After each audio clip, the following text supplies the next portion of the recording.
प्यारे बच्चों, स्वागत है आपका आज की इस ऑनलाइन क्लास में। आज हम महात्मा गांधी जी के राजनीतिक विचारों के बारे में जानेंगे। साथ ही हम जानेंगे उन्हें दार्शनिक अराजकतावादी क्यों कहा जाता है। तो आइए शुरू करते हैं आज के उनके गांधी जी के राजनीतिक विचार। मैं Arun Kumar, assistant professor political science, PG college Joshimath, आपका आज की इस ऑनलाइन क्लास में स्वागत करता हूँ। तो आइए शुरू करते हैं गांधी जी के राजनीतिक विचार।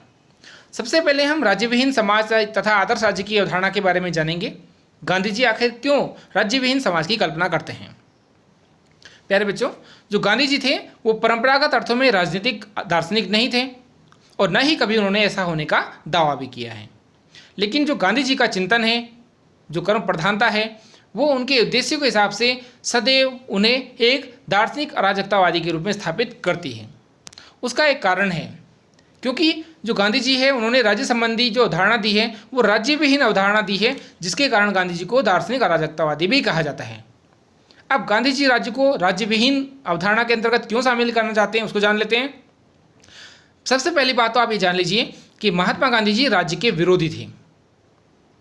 जिस प्रकार से मार्क्सवादी तथा अराजकतावादी होते हैं, उन्होंने राज्य को केवल इसलिए स्थापित करना चाहा क्योंकि वो व्यक्ति के कल्याण के लिए कार्य करेगा। उसी प्रकार से गांधी जी का मानना था कि जो राज्य होता है वो व्यक्ति के जो नैतिक विकास है, सामाजिक विकास है, आर्थिक विकास है, उसको बाधित करता है। राज्य की जो अनेक संस्थाएं होती हैं वो व्यक्ति को विकास करने से रोकती हैं। इसलिए गांधी जी ने राज्यविहीन समाज की कल्पना की है। तो जो उनका दार्शनिक अराजकतावाद है उसके बारे में जान लेते हैं। गांधी जी जो थे वो राज्य को व्यक्ति के नैतिक विकास के मार्ग में बाधक मानते थे।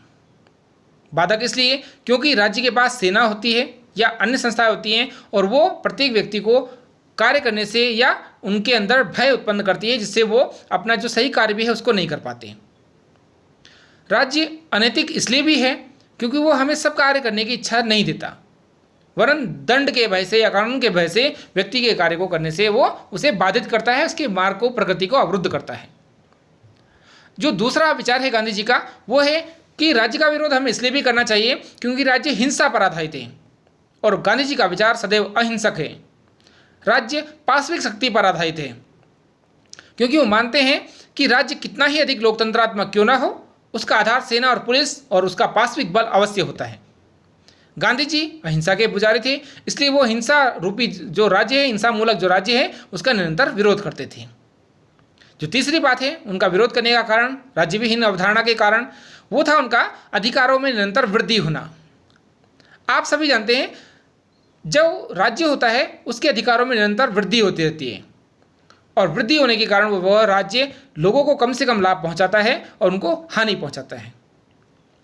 गांधी जी का एक विचार था कि मैं राज्य की सत्ता में वृद्धि के को बहुत भय की दृष्टि से देखता हूं, क्योंकि जाहिर तौर पर वो शोषण को कम से कम करके लाभ पहुंचाता है, परंतु व्यक्ति के उस व्यक्तित्व को भी नष्ट करता है जिससे वो अधिकतम लाभ प्राप्त कर सकता था।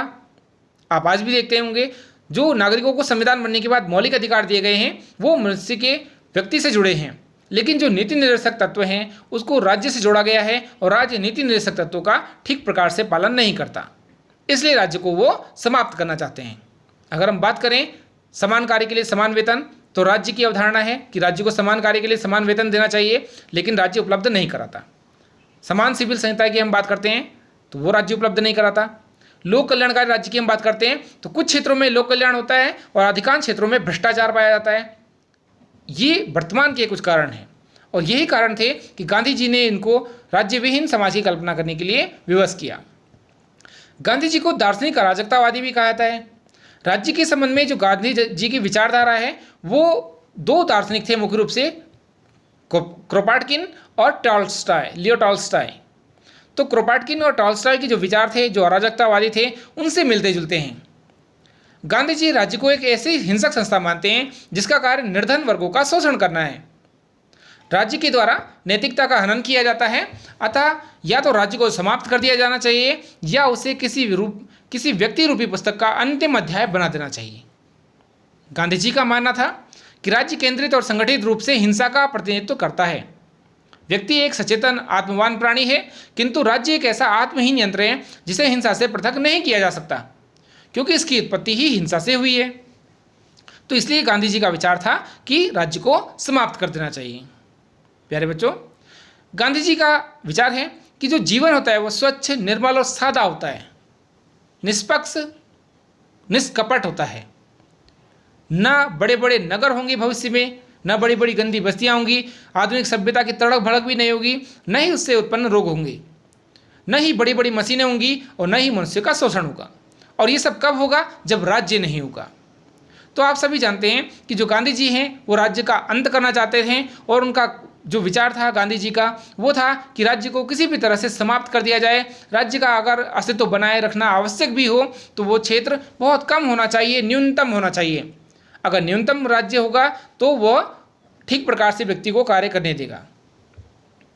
सैद्धांतिक दृष्टि से अगर हम देखें तो अराजकतावादी और व्यवहार में गांधी जी व्यक्तिवादी थे, क्योंकि गांधी जी व्यक्ति के अधिकारों का समर्थन करते थे। गांधी जी अपने विचारों में भविष्य में थोड़ा सा परिवर्तन लाते हैं और वो कहते हैं कि राज्य एक आवश्यक बुराई है जिसके प्रभाव को हमें न्यूनतम करना चाहिए। तो प्यारे बच्चों, आज हमने गांधी जी के राजनीतिक विचारों को जाना। आज के लिए इतना ही। कल हम सत्ता के विकेंद्रीकरण तथा उनके अन्य विचारों को जानेंगे। आज के लिए इतना ही। नमस्कार।